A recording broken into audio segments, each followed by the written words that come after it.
আয়োজিত হাফেজ ছাত্রদের পাগড়ি প্রদান উপলক্ষে আয়োজিত আজকের এই ওয়াজ মাহফিলে হাজির হওয়ার তৌফিক দান করেছেন। সেজন্য আল্লাহ পাকের শুকর আদায় করি আলহামদুলিল্লাহ।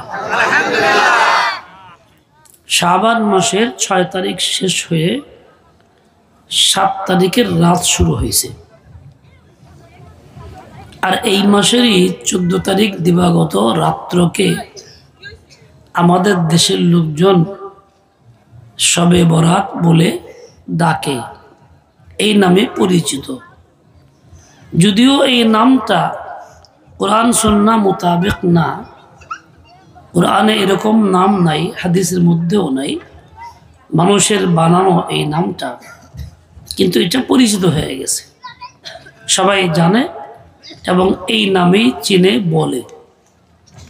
হাদিসে পাকের ভাষায় লাইলাতুন নিসফি মিন শাবান, শাবানের অর্ধেকের রাত। ওই রাত্রের ব্যাপারে সকলের মনের ভিতরে একটা অনুসন্ধান এবং আগ্রহ আছে যে রাত কবে হবে এবং আমরা ওই রাতে কি করব। অনেকের চিন্তা থাকে যে ওই রাতে আমি আমার যাবতীয় প্রয়োজন সেরে নেব, আল্লাহর কাছে চাইব এবং আল্লাহ থেকে চায় নিয়ে নিব। এই প্রস্তুতি মনে মনে অনেকেরই থাকে, সেজন্য ওই রাতটাকে জাগরণ করার জন্য আগে থেকেই মানসিক তৈরি না। ওই রাতটা খুব কাছে, 1 সপ্তাহ পরেই আসতেছে। ওই রাতে রাসূল আকরাম সাল্লাল্লাহু আলাইহি ওয়াসাল্লাম কি করেছেন? আম্মা জান আয়েশা বলেন, একসঙ্গে শুয়েছিলাম, হঠাৎ দেখি হুজুর বিছনায় নাই। তো ঘুম ভাঙছে পরে বিছনায় নাই, চিন্তায় পড়লাম যে হুজুর অন্য কোনো বিবির ঘরে গেছেন কিনা। মা বোনদের ভিতরে এই বিষয়টা খুব তাড়না দেয়, তালাশ করতেছেন, দেখলেন যে না, কোনো বিবির ঘরে আওয়াজ নাই। বাকিউল গারকাদ, আজকাল মানুষ যাকে জান্নাতুল বাকি বলে ডাকে, এটা মানুষের বানাও নাম। আসলে বাকিউল গারকাদ, কাটা ছিল গারকাদ নামে, ওই কাটা ছিল খুব বেশি ওই জায়গাতে, তাই বাকিউল গারকাদ বলা হয়। আর ওইটা কবরস্থান, মাকবারাতুল বাকি। তো হুজুর ওখানে গেছেন, দোয়া করতেছিলেন। কাদের জন্য? মৃত ব্যক্তিদের জন্য। রাসূল আকরাম সাল্লাল্লাহু আলাইহি দোয়া করতেছেন। আম্মা জান আয়েশা দূর থেকেই দোয়া শুরু হয়েছেন। রাসূলের সঙ্গে আবু বকরও ছিলেন না, ওমর ফারুক রাদিয়াল্লাহু আনহু, ওসমান গনি, আলী রাদিয়াল্লাহু আনহু কেউই ছিলেন না, হুজুর একা ছিলেন। অনেকক্ষণ পর হুজুর যখন চলে আসেন, আম্মা জান আয়েশা একটু আগেই উঠে রওনা দিয়েছেন, যাতে করে হুজুরের আগে ঘরে পৌঁছতে পারে। দ্রুত আয়েশা বিছানায় শুয়ে পড়ছেন। রাসূল আকরাম দেখলেন আম্মা জান আয়েশা তো শ্বাস বেড়ে গেছে, হাঁপায় যেতেছে, মানে দৌড়ে আসলে যা হয়। বলে, আয়েশা তুমি গেছিলা? ছায়ের মধ্যে দেখলাম দূর থেকে, তুমি? জি। রাসূল আকরাম সাল্লাল্লাহু আলাইহি ওয়াসাল্লাম বললেন, আতাখশাইন, তুমি কি ভয় করো যে ইয়াহিফাল্লাহু আলাইকি ওয়া রাসূলুহু, আল্লাহ তাআলা এবং তার রাসূল তোর প্রতি জুলুম করবেন, অবিচার করবেন, তোমার সঙ্গে থাকার পালা আর তা বাদ দিয়ে অন্যর সঙ্গে থাকবো, তুমি ভাবছো? আম্মা জান আয়েশা বলে, ইয়া রাসূলুল্লাহ, ভুল হয়ে গেছে, আমি চিন্তাই করছি। সত্যি এটা মা বোনদের স্বভাবগত জাত। আম্মা জান আয়েশা রাদিয়াল্লাহু তাআলা আনহা খুব ওই মুহূর্তে ছুটে যান নাই, রাগারাগি করেন নাই, এরকম কোনো বক্তব্য দেন নাই যার দ্বারা দুর্ঘটনা ঘটে। খুব স্বাভাবিকভাবে নিজের ভুল স্বীকার করলেন। এটা হলো মা বোনদের সিফত হওয়া দরকার। এটা হলে আর অশান্তি থাকে না, পরেশানি থাকে না, উচ্চবাচ্য ছিল না। আর আমাদের ঘরের অবস্থাটা কীরকম? এই ধরনের ঘটনা ঘটলে আর বললে জবাবটা খুব সহজেই মিলত না, উচ্চবাচ্যই হইতো, তর্ক বিতর্কে এড়া যেত, জড়ায় পড়তো, ঝামেলা হইতো। কেন? বলে আমার ঘরে নবীর সুহবতের কোনো আমল নেই। নবীর সুহবতে আম্মাজান আয়েশা ছিলেন, আর তার নবীর সুহবতের কারণে এরকম দিল তৈরি ছিল, মন এরম পরিষ্কার হয়ে গেছিল, এই ক্ষেত্রে খুব সহজেই ভুল মেনে নিয়েছেন। শুধু এই ক্ষেত্রে না, সকল ক্ষেত্রেই। এবং রসুলের দীর্ঘ সুহবতের ফল এমন হয়েছে, তিনি তার হক আদায় করছেন। হযরত মুআবিয়া রাদিয়াল্লাহু আনহু একবার ওনাকে বলছিলেন, আম্মাজান আয়েশা আমাকে নসিহত করেন। তখন তিনি 2টা বাক্য লিখে দিয়েছিলেন, যেই বাক্যের দ্বারা নবী পাকের দীর্ঘ সুহবতের হক আদায় করছেন তিনি। এটা ওনার জন্যই সাজে, অন্য কারোর জন্য সাজে না। তিনি বলছেন যে খুলাসা হলে এরকম, মুআবিয়া আপনি আল্লাহ পাকের সন্তুষ্টিকে প্রাধান্য দেন, মানুষের সন্তুষ্টিকে প্রাধান্য দিবেন না। যে ব্যক্তি মানুষের মখলুকের সন্তুষ্টিকে প্রাধান্য দেয়, আল্লাহর সন্তুষ্টিকে পিছিয়ে ফেলায় দেয়। আল্লাহ তাআলা কি করেন? মখলুককে তার বিপক্ষে লাগাইয়া দেন। মখলুক তার পক্ষে থাকে না, উল্টা হয়। আর যে আল্লাহর সন্তুষ্টিকে প্রাধান্য দেয়, মখলুকের সন্তুষ্টিকে পিছিয়ে ফেলাইয়া দেয়, আল্লাহ তাআলা মখলুককে তার প্রতি রাজি করে দেন। এই একটা কথা আম্মাজান আয়েশা লিখে পাঠাইছেন। এই কথা থেকে আমরা সবক নিতে পারি যে আমাদের করণীয় কি? মখলুকের সন্তুষ্টি কামনা করা, মখলুককে প্রাধান্য দেওয়া, নাকি আল্লাহ তাআলার সন্তুষ্টিকে প্রাধান্য দেওয়া, এটা কামনা করা। আমরা যদি খোঁজ নেই নিজের ঘরে বাইরে সব জায়গায় দেখব, আমাদের ভিতরে লক্ষ্য থাকে মখলুকের ফিকির, মখলুকের রাজি করার। এই জন্য কোনো বিষয়ে যদি জিদ ধরে, হালাল হারাম তখন আর তমিজ করার সুযোগ থাকে না, তার জিদ পুরা করার চিন্তা। কারণ সে যে উল্টাপাল্টা করতেছে, এখন তাকে সন্তুষ্ট করতে, ভাই আমার ভিডিও করা যাবে না, কথাটা কিন্তু করা যাবে। তো এরকম ছেলে জিদ ধরছে, বায়না ধরছে, কিছু চাইতেছে, তখন আমরা দেখতেছি ওই ছেলে মর্জিকে প্রাধান্য দিতেছি। ওইখানে এই ফিকির আসে না, ছেলে তো চাইতেছে যে আল্লাহর মর্জি কোনটা, আল্লাহ কোন কাজে সন্তুষ্ট, আল্লাহ সন্তুষ্টির ভিতরে তাকে দেই, না হয় না দেই, এই চিন্তা আসে না। বরং এই চিন্তায় আসে, ও জিদ ধরছে, বলা মানুষ না দিলে কেমন হয়, মানুষই বা কি বলে। ঠিক অন্যদের ক্ষেত্রে একই অবস্থা, পাড়া প্রতিবেশীর ক্ষেত্রে একই অবস্থা, অনুষ্ঠানের ক্ষেত্রে একই অবস্থা। শুধু মখলুকের চিন্তা, মানুষ কি মনে করে, এটা না করলে কি বলবে।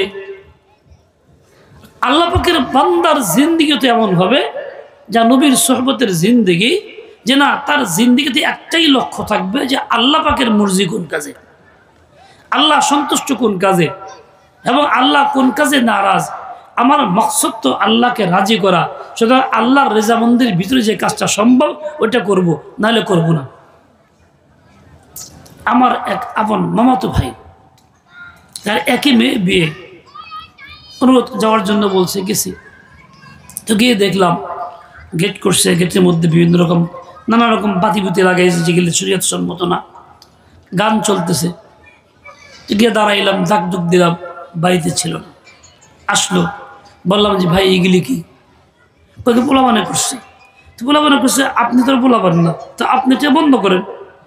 করুন, আসো ভিতরে আসো। ওকে না, তা তো হয় না, আগে বন্ধ করেন, পরে যাই। বাস্তব হলো এই, বন্ধ করলো না।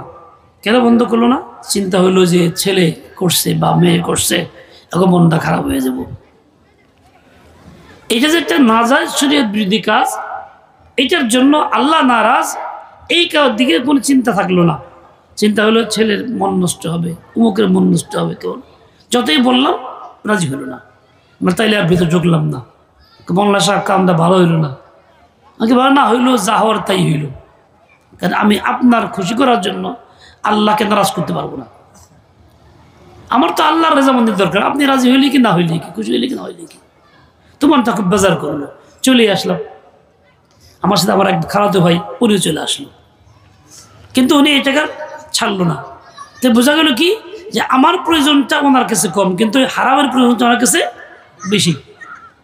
আমার প্রয়োজন থাকলে পরে কি হইতো, ওটা বন্ধ করে আমার ফালা, ভাই নারাজ হয়ে জায়গা, ভাই আগে আসো। ভাই যে কথায় বলছে সেটা কি? আল্লাহ নারাজ, কাজে এই কাজটা করা যাবে না, যেহেতু আল্লাহ নারাজ, ও কাজটা আমি করবো না। কিন্তু আল্লাহ পাকের নারাজগির বিষয়টা সামনে হাজির নেই, যার কারণে ওইটা বহাল রাখলো। এবার 6 মাস কথাবার্তা বলে না, আমি বলি না ইচ্ছা, কেউ বলে না, এরা যায়, আমি এরা যাই, ঠিক আছে চলো, কি করে। এই ক্ষেত্রে দুর্বলতা এমন না যে হাই রে কি কাম হইলো, উনি তো 6 মাস কথাবার্তা কয় না, জায়গা হয়তো কাজটা ভুল হয়ে গেছে গা, আমি না হয় নত হয়ে যাই।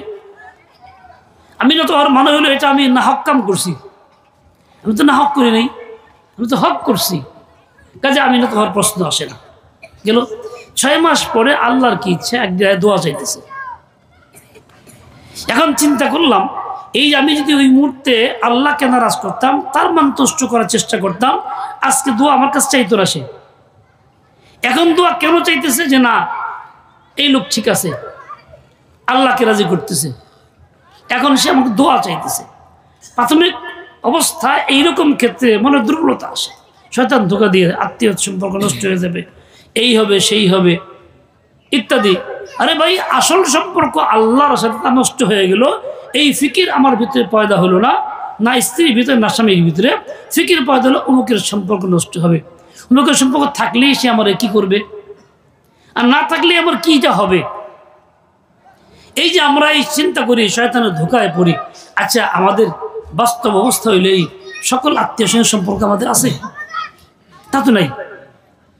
কারো না কারোর সাথে গন্ডগোল আছে, মনোমালিন্যতা আছে, কারো ভাইয়ের সাথে, কারো বোনের সাথে, কারো বাগিনার সাথে, কারো অন্য বাপ মার সাথে, কারো শ্বশুর বাড়ির সাথে আছে এই গন্ডগোল। সেই ক্ষেত্রে মনে চিন্তা করলাম না যে এখানে যে আত্মীয় নারাজ হয়ে গেল, কাজটা কেন করতেছি, আমি ভুল করতেছি, সেখানে এই চিন্তা হইল না। কিন্তু এইখানে হারাম থেকে বাঁচার ক্ষেত্রে চিন্তা হইল আত্মীয় নারাজ হয়ে যায়। শয়তান কত বড় ধোঁকাবাজ! এর চেয়ে বেশি হলো খতরনাক বর্তমান যুগে ইমান নষ্ট করার পলিসি শয়তানের, সেটা হইল এই, শয়তান মা বোনদেরকে খুব বেশি জ্বালাইতেছে, আমাদেরকেও তার মাধ্যমে, তাদের মাধ্যমে। কেমনে জ্বালাইতেছে? মা বোনদের ভিতরে কল্পনা জল্পনা রোগ কি, আবার শরীরটা ভালো লাগে না, উমুকে কিছু একটা করছে, প্রথমে কেউ কিছু একটা করছে, এই জন্য ভালো লাগে না, এই অশান্তি অশান্তি, আমার ইনকাম ভালো হইতেছে না, স্বামী এখন কেমন কেমন জানি করে, ছেলে এখন কথা মানে না, আমার সংসার এত সুন্দর নষ্ট করে দিল, কেউ কিছু করছে। এখন কেউ কিছু করছে, এটা হলো তার মনের সন্দেহ, যার হাকিকত নাই, দলিল কিছু তার কাছে নাই। সেগুলো টান চললো কোথায়? কোনো আমেলের কাছে, মুদাব্বিরের কাছে চিকিৎসা করার জন্য, তাদের কাছে গিয়ে বলল আমার তো অসুবিধা এরকম সেরকম, মনে হয় কেউ কিছু করছে। এই সুযোগে আমার সব চিন্তা করলো, আমি তার এই পক্ষে বলি, তাহলে তো সে আমার ভিতরে রাজি হয়ে যাবে, তার থেকে আদায় করা যাবে। তো বললো হ্যাঁ ঠিকই, আপনারা করছে, আপনার আত্মীয়ের মধ্যে একজন করছে, বলা যাবে না। সেও স্পষ্ট কথা বলে দিল, সে কি করলো, আমার আত্মীয় মধ্যে করছে, এই আমার ননদ তো খুব পাজি, হ্যাঁ খুব উল্টাপাল্টা করে এই কামটা করছে, কিংবা শাশুড়ি খুব ভয়ানক, এই কামটা করছে। তখন এই বিনা দলিলে ননদের প্রতি তার বিশুদ্ধগার, শাশুড়ির প্রতি বিশুদ্ধগার, তাদের প্রতি এমন কঠোর শুরু হয়ে গেল, সে দেখতেই পায় না, তাদের সঙ্গে সম্পর্ক চিহ্ন, তার স্বামীকে এখন রোধ করে দেখা করতে পারবি না, যেতে পারবি না, কথা বলতে পারবি না, মার সঙ্গে দেখা করা যাবে না, শুরু হয়ে গেল। একটা বাজে একটা ধারণার উপরে চিন্তা কইরা এটার উপর সাওয়ার হয়ে আসে, এমন একটা পর্যায়ে গেল কতঈ রাহমি, সম্পর্ক ছিন্ন। এখন আপনজনের সাথে, এখন ভাই বোন সম্পর্ক ছিন্ন, স্বামী স্ত্রী এই দুজনই থাকবার সব ছিন্ন হয়ে যাবে, মার সঙ্গে সম্পর্ক ছিন্ন, বোনের সঙ্গে সম্পর্ক ছিন্ন। এই যে একটা কবিরা গুনাহ চলছে, একটার উপরে একটা, একটার উপরে একটা, অথচ এটা এমন একটা গুনাহ, যে গুনাহের জন্য আল্লাহ তার কাছে দোয়া কবুল হয় না।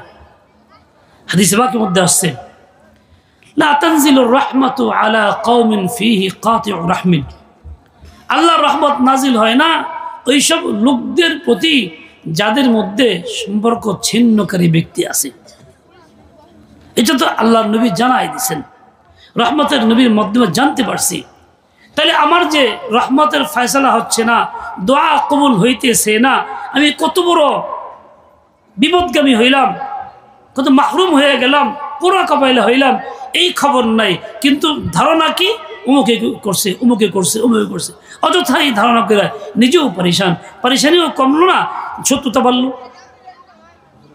যেই সম্পর্ক ছিন্ন করা হারাম ছিল, যেই সম্পর্ক বহাল রাখা ছিল ফরজ, নামাজের মতো ফরজ, নামাজ যেরকম ফরজ, আত্মীয় সম্পর্ক বহাল রাখা ফরজ, কিন্তু সেই ফরজ তো রক্ষা করলাম, উল্টা হারাম কাজে লিপ্ত হইলাম, মূল কি একটা সন্দেহ শুধুমাত্র, আর কিচ্ছু না। এই রোগগুলি ব্যাপক আকার ধারণ করছে মা বোনদের ভিতরেও, এবং তাদের কারণে পুরুষদের ভিতরে ঠিকই তো এরকম হইতেছে, ওইরকম হইতেছে, বাস্তব দেখতেছি। এরকম সন্দেহ, অমুকে এরকম করলো, এরকম করলো। এই অবস্থার কারণে পুরা দেশে অশান্তি, সমাজে অশান্তি, সংসারে অশান্তি, আত্মীয়দের মধ্যে অশান্তি, সবাই একটা ভীষণ অশান্তির মধ্যে সময় কাটাই দিচ্ছে। এবং এই অবস্থায় বাঁচার জন্য আমেলের কাছে যাইতেছে, অমুক তদবির কারোর কাছে, অমুকের কাছে যায়, বলে তদবির নেয়। ও ভাই, আসল রোগের চিকিৎসা এটা না, আসল রোগ তো আমার নিজের কারণে। জাদু কেউ করে নাই, জাদু আমি নিজের প্রতি করছি। ক্ষতি কেউ করে, ক্ষতি আমি আমার করছি। কেন? আমি আল্লাহর হুকুম মানি নাই, আমি সম্পর্ক ছিন্ন করছি, আমি খারাপ ধারণা করছি, এইটা তো আমার নিজের ক্ষতি, আমি নিজে করছি। কাজে এখন 10 জায়গায় ঘুরলে কি হবে, তাবিজ তোমার পানি পড়ায় কি হবে? আসল কাজ তো ছিল আমার এই অবস্থা পরিবর্তন করি, ধারণা পাল্টায় দেই। দেখেন, দুনিয়ার সব মাখলুক সবই করতে পারে, তাহলে আল্লাহর ক্ষমতা গেল কই? সবাই যদি মাখলুক করতে পারে, দোকান বন্ধ করতে পারে শাশুড়ি, ননদ যদি বাড়িঘর উল্টায় দিতে পারে, তাহলে আল্লাহর ক্ষমতা কোথায়? ও ভাই, সব ক্ষমতার মালিককে কর না কেন, মালিককে। কিন্তু আল্লাহর ক্ষমতাকে বাদ দিয়ে এখন শাশুড়ির ক্ষমতা, ননদের ক্ষমতা সব মানছে তাদের উপরে। এটি কি হইল? ইসলাম তো এর নাম না, মুসলিম তেমন হইতে পারে না, ইমানদার এরকম হয় না কখনো। ইমানদারের দিল তো সাফ। রসুল আকদাস সাল্লাল্লাহু আলাইহি ওয়াসাল্লাম বলছেন, ইয়া বুনাইয়া, হযরত আনাসকে সম্বোধন বলছে, ইয়া বুনাইয়া, হে আদরের সন্তান, শুনো, ইন কাদারতা আন তুসবিহা ওয়া তুমসিয়া ওয়া লাইসা ফি কলবিকা গিশুন লিআহাদিন ফাফআল। তুমি যদি পারো সকাল করবা, সন্ধ্যা করবা, 24 ঘন্টা কাটাইবা কিসের উপরে? এমন অবস্থা যে তোমার দিলের ভিতরে কারো প্রতি কোনো যাতনা নাই, হিংসা নাই, বিদ্বেষ নাই, এদের কোনো সন্দেহ নাই, ইত্যাদি কিছুই নাই, একদম ফ্রেশ মনটা নিয়ে কাটাইবা। ফাফআল, তুমি এটাই করো, এটাই তোমার কাজ। কেন জানো? ওয়াযালিকা মিন সুন্নতি, এরকম ফ্রেশ মন নিয়ে কাটানো এটা আমি নবীর সুন্নত এবং তরিকা। আমার হাব্বা সুন্নতি, আমি নবীর এই সুন্নত যে ভালোবাসে, পছন্দ করে, গ্রহণ করে, বরণ করে, সে ফাকাদ আহাব্বানি, সে তো আমাকে ভালোবাসলো, নবীকে ভালোবাসলো। নবীকে ভালোবাসার তরিকা ছিল তদবিরি না, তাবিজ তোমার না, নিজের মনের ময়লা দূর করে তাকে ভালোবাসা, ওই লোকটার প্রতি ভালো ধারণা রাখা, দিল সাফ রাখা, এটা হলো সুন্নত, এটা নবীকে ভালোবাসার মাধ্যম। আমান আহাব্বানি কানা মাই ফিল জান্নাহ, আর যে আমাকে ভালোবাসলো এই তরিকা গ্রহণ কইরা, দিল থেকে ফ্রেশ রেখা, সেটা আমার সঙ্গে জান্নাতে যাবে, জান্নাতেই থাকবে। তাহলে জান্নাতের ওসিলা হলো এই আমল। কি সম্পর্ক ছিন্ন করার আমল, না সম্পর্ক বহাল রাখার আমল? সম্পর্ক বহাল রাখার আমল। জান্নাতের আমল কোনটা? খারাপ ধারণা বাদ দিয়ে দেওয়া। জান্নাতের আমল কোনটা? কারো প্রতি মনের ভিতরে দুঃখ চেতনা না রাখা, বিদ্বেষ না রাখা, দিল থেকে ফ্রেশ রাখা, এটা হলো জান্নাতের আমল। কিন্তু যাইতেছি কোথায়, করতেছি কি? যা ইচ্ছা মনে আসে তাই করি, জান্নাতের স্বপ্নও দেখি, ভাবি যে হ্যাঁ আমার ভালো, জান্নাতে আমিই যাব, একা যেতে পারবে না। এইভাবে জিন্দেগি বরবাদ হইতেছে না, শুধু ইমানটাও ধ্বংস হয়ে যেতেছে, ইমানটাও নষ্ট হয়ে যেতেছে। ইমান বিভিন্ন কারণে নষ্ট হয়, তার মধ্যে এটা একটা কারণ, যা মা বোনদের মধ্যে এই রোগটা ব্যাপক আকার ধারণ করছে। আল্লাহ জানে ভবিষ্যতে আর কি হবে। এর কারণ কি? এর কারণ হলো এই, তার ভিতরে নবীর তরিকা নাই, নবীর সোহবতের ইলম তার কাছে নাই। পুরুষও না এই সোহবতের আমল থেকে দূরে, মহিলাও তার থেকে দূরে। দেখেন এই অবস্থা থেকে মুক্তির জন্য আমি আল্লাহকে ফরিয়াদ করি যে আল্লাহ আমার তো দুরবস্থায় বসছি, আমার জুলুম করে এই করে সেই করে, তুমি আমাকে বাঁচাও এই করো। তো আল্লাহর পক্ষ থেকে আওয়াজ কি আসবে? বান্দা আগে তোরা আমল দুরুস্ত কর। তুই আমলের দিকে চায়া দেখ, তুই পারিশানের দিকে চায়া দেখলি, দুরবস্থার দিকে চায়া দেখতেছস, তাই ফরিয়াদ করতেছস। তার চেয়ে আগে দেখ তোর আমলটা কিরকম, তুই কি করতেছস। নাকি তোর ইমান ঠিক, না তোর ইসলাম ঠিক, না তোর নামাজ ঠিক, না তোর রোজা ঠিক, না তোর আকীদা ঠিক, কোনটা তোর ঠিক? তুই আগে এর ঠিক কর। জিন্দগি বদলা, তুই আমল বদলা, তো আল্লাহ তাআলা হালাত বদলাবেন। তুমি নিজেকে সেই পথে আনো, আল্লাহ পাক তোমাকে ওই সেই পথে আনার সাথে সাথে মখলুককে মুয়াফিক করে দিবেন। হযরত মুআবিয়া রাদিয়াল্লাহু আনহুকে আম্মা জান আয়েশা যে নসিহত করেছিলেন, তার থেকে আমরা এই সবকটাই তো পাই। কাজে এইটা আমাদের জন্য গ্রহণীয়, এইটা বরণীয়। আফসোস যে আমরা নবীর হিদায়াতও মানতে রাজি না, সোহবত ইয়াফদের হিদায়াতও মানতে রাজি না, যার জন্য অশান্তি আছে তো থাকবেই, এটা এমনিতে যাবে না। ও ভাই, অশান্তির সঙ্গে পাল্লা ধরা কি সম্ভব? দুরবস্থার সঙ্গে পাল্লা ধরা যায়? যত রকম মাখলুকের পক্ষ থেকে কষ্ট আসুক, মুসিবত আসুক, এর সঙ্গে পাল্লা ধরা সম্ভব? কেউ কি কোলাকুলি করে মানে গলাগুলি জোড়ায় ধইরা পারবেন? তা পারবেন না। কিলাকিলি করলে তা পারবেন না, সম্ভব না। বরং সম্ভব কিসের দ্বারা হবে? হালাত পরিবর্তন করার দ্বারা হবে। দেখেন একটা মেশিন চলে, একটা হালকা একটা পাখা চলে কতটুকু বিদ্যুতে, ফুল পরে পাখা ঘুরতেছে।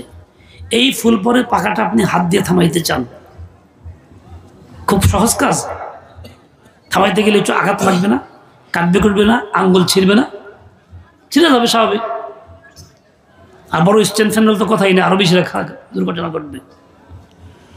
আপনি চেষ্টা করবেন এটা থামাই দিবেন হাত দিয়ে এমনি করেই, কেন ঘুরতেছে? কিন্তু এভাবে পারবেন না, দুর্ঘটনা ঘটবে। আর যখন মেশিন হয়, পাওয়ারফুল মেশিন, চাকা ঘুরতেছে অনবরত, বলে আমি এটাকে বন্ধ করে দেব, ঘুরতে দিব না। মেশিনের সঙ্গে পাল্লা ধরলেন, চাকা বন্ধ করার চেষ্টা করলেন, আপনি বন্ধ করতে পারবেন না, হাত পা ভাঙবেন, জখম হবেন। ওই নিরাপদ ব্যবস্থা কি? মেশিন এমনিতেই চলে না, একটা সুইচ তার আছে, ওই সুইচটা দিলে চলে। আমার কাছে সুইচটা বন্ধ করে দিই, সুইচ বন্ধ করলে অটোমেটিক মেশিন একলাই বন্ধ হয়ে যাবে। সুইচ বন্ধ করলে ফ্যান তো একাই বন্ধ হবে, ওর সঙ্গে পাল্লা করার দরকার তো নেই। আজকে যত দুরবস্থা আছে, আমরা দুরবস্থার সঙ্গে পাল্লা ধরার চেষ্টা করতেছি, এত লাভ নাই। দুরবস্থা এমনি আসে না, একটা সুইচে আসে। সুইচটা কোথায়? আল্লাহ পাকের কাছে, আল্লাহ নিয়ন্ত্রণ করতেছেন। আল্লাহ সুইচ দিয়েছেন তো চলতেছে মাখলুকের বিরুদ্ধে। আমি মাখলুকের পিছিয়ে থামানোর চেষ্টা না কইরা ওই সুইচ বন্ধ করার চেষ্টা করি, আল্লাহকে রাজি করার চেষ্টা করি। বাড়িতে ঢুকতেছেন, কারো মেহমান হয়েছেন, কিংবা আপনার বাড়ি থেকে মেহমান আসতেছে, বাড়িতে পালা কুকুর আছে, কুকুরটা ওই লোকটা চিনি না, তখন কি করবে? কুকুর চুপ থাকবে না খেয়াও খেয়াও করবে, আক্রমণ করার চেষ্টা করবে। ওই যে ঢুকবে আগত ব্যক্তি, সে ভয় পাবে, আয় সব না, কি করি এখন? হ্যাঁ, ধমক দিলে কুকুর কি ঠান্ডা হবে না আরো বাড়বে? আরো বাড়বে। রাগ করলে আরো বাড়বে, লাঠি উঠাইলে আরো বাড়বে, ছোটাছুটি করবে, আরো বিকট আওয়াজ করবে। মালিক যদি বলে এই চুপ, তখন কি বাড়বে? মালিক কাছে এসে গেলে বাড়বে না। মালিক ঠান্ডা হইতে বলে ঠান্ডা হবে। এই যে মাখলুক আমার বিরুদ্ধে লাগছে মনে করতেছি, এটা এমনিতেই লাগে নাই, আমার নিজের বদ আমলের কারণে, আল্লাহকে নারাজ করার কারণে আল্লাহ মাখলুককে চেতাই দিছে। আমি যদি মাখলুককে থামাই পারছি, কুত্তারা থামাই পারছি, পারবো না। সব মাখলুক কুত্তা হয়ে গেছে। আমার কাজ হলো কুত্তারা থামাবো না, কুত্তার মালিককে বলা, ভাই দেখো আমি তো ঢুকতে পারতেছি না, কুত্তাদের থামাও। মালিক কুত্তারা থামাইলে থামবো কিনা? থামবো কিনা? ঠিক আমার কাজ হলো এটা, আল্লাহকে রাজি করা, যে আল্লাহ ভুল তো আমার, অন্যায় তো আমার কারণে আজকে দুরবস্থা, আমি এদের সঙ্গে পারতেছি না, আমি হার মানছি। আল্লাহ নিজেকে নত করতেছি, তোমার দরবারে হাজির হয়েছি, মাখলুকে থামায় দাও। তুমি তো রাজি হয়ে যাও, মাখলুকে থামায় দাও, থামাই তোমার কষ্ট লাগে না। এমন কিছু চাই না তোমার কাছে যেটা তোমার করতে কষ্ট লাগবে, খরচ হবে, তাও হবে না, দুঃশব্দ তাও না, তোমার কাছে একদম আসান, তুমি ইচ্ছা করলেই তো হয়ে যায়, বলাও তো লাগে না। ওই মুহূর্তে যদি আমি আল্লাহকে রাজি করি, নিজেকে ন্যস্ত করি আল্লাহর দরবারে, তাহলে আল্লাহ তাআলা মাখলুককে থামায় দিবেন। তাহলে এই খারাপ ধারণাও করতে হবে না, কুচিন্তাও করতে হবে না, কারো পিছিয়ে পড়তেও হবে না, সম্পর্ক ছিন্ন করার প্রয়োজন পড়বে না, সম্পর্ক বহাল রাখেই সব কিছু চলবে, এর মধ্যেই খায়ের। এই জন্য ভাই মাখলুকমুখী না। দেখেন আজকে এই মাখলুকমুখী পড়ার কারণে সবই হারাইতেছে। সব কিছুর মূল হলো ঈমান। ঈমান হলো সবার আগে। ঈমান থাকলে মানুষ জান্নাতে যাবে। ঈমান থাকলে যাব বাগে, এই বাবা ফুটু করো না, ঈমান সবার আগে। কাজেই এই ঈমানটাকে আমার আগে রক্ষা করতে হবে। ঈমান রক্ষা করা, ঈমান আনা যেমন ফরজ, ঈমান রক্ষা করা তেমনই ফরজ। ঠিক তেমনি ঈমান ভাঙ্গে যেসব কাজগুলির দ্বারা ওই কাজগুলি যাই না ছেড়ে দেওয়াও ফরজ। আমাকে ঈমান হেফাজত করার জন্য ওই ঈমান ভঙ্গের কারণ থেকে নিজেকে মুক্ত রাখতে হবে। আমরা জানি বিশেষ করে মোটা মোটা কথা, কুফর করলে ঈমান ভাঙ্গে, শিরক করলে ঈমান ভাঙ্গে, মূর্তি পূজা করলে ঈমান ভাঙ্গে, কিছু মোটা কথা তো জানি, কিন্তু সূক্ষ্ম কিছু বিষয় আছে যেগুলো কখনো ভুলেও চিন্তা করি না, যেগুলো দ্বারা ঈমান ভেঙে যায়। এটা আমরা চিন্তা করি না। যেমন একটা হালালকে হারাম মনে করলে অথবা হারামকে হালাল মনে করলে ঈমান ভেঙে যায়। আজকাল ব্যাপক ঘটতেছে। আমার নিজের গেছি এক মজলিসে, বলছে ছেলে প্রথম মারা গেছে, ছেলের বউটা এখন বিধবা, সন্তানাদি নেই, বউটা শ্বশুর শাশুড়ির কাছে প্রিয়। এখন করছে কি দ্বিতীয় ছেলে দিয়া 1 সপ্তাহের মধ্যে বিয়ে বড়াই দিছে, তার সংসার করতেছে। আমরা জিজ্ঞাসা করলাম হুজুর এই ঘটনা হয়তো এই কাজটা করছে, জিজ্ঞাসা করলাম তারা স্বীকারও করলো। অথচ কোনো স্বামী মারা গেলে তার জন্য কমপক্ষে 4 মাস 10 দিন গইনা বাচ্চা কাচ্চা পেটে না থাকলে 4 মাস 10 দিন ইদ্যত পালন করতে হবে।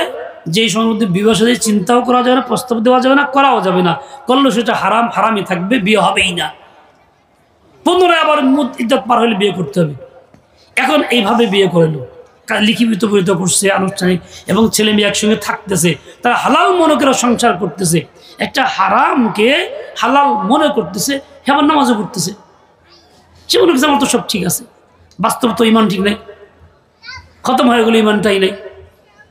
এটা একটা মোটা বিষয়, চিকন সূক্ষ্ম বিষয় আছে। দেখেন আল্লাহ নবীর তরিকা পুরা ইসলামের মধ্যে যা আছে, হোক মুস্তাহাব, হোক সুন্নতে মুআক্কাদা, হোক ফরজ, হোক ওয়াজিব।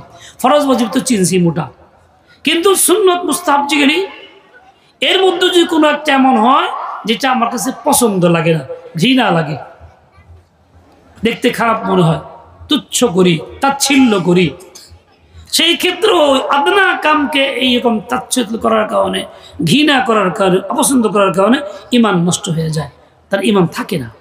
যদিও মুসল্লি, কবেলা গাও হয়, যদিও হজ করে, যদিও উমরা করে, ঈমান থাকে না। আমরা এইসব চিন্তার মধ্যে নাই, আমরা আছি বড় চিন্তার মধ্যে, খালি আমল, খালি আমল, খালি আমল। আরে ভাই ঈমান থাকলে তো আমল, সুবহানাল্লাহ বললে পাল্লা তো ভরবে নেকি দ্বারা। কখন? ঈমান থাকলে না থাকলে। কোনো হিন্দু সুবহানাল্লাহ বললে পাল্লা ভরবো? ইহুদি নাসারা বললে পাল্লা ভরবো? ঈমান না থাকলে ভরবো কোত্থেকে? আগে তো ঈমান। ফাজাইলের কথা শুনলে সুবহানাল্লাহ বলতেছি, করার চেষ্টা মাঝে মধ্যে করি, কিন্তু ঈমান আছে কিনা তা তাকে দেখি না। দেখেন কেউ যে নামাজকে ঘৃণা করে ঈমান থাকবো? জোরে কর। রোজাকে ঘৃণা করলে, অপছন্দ করলে, এটা হইল নাকি? নামাজ রোজা ইসলাম আপনার কাছে মনে হয়? আচ্ছা, ইসলামের একটা শাসন ব্যবস্থা আছে যার নাম খিলাফত। খিলাফত ব্যবস্থা যা আল্লাহ নবী কায়েম করছেন, খোলাফায়ে আরবা, আবু বকর, ওমর, ওসমান, আলী সবাই কায়েম করছেন, রাষ্ট্র চালাইছেন।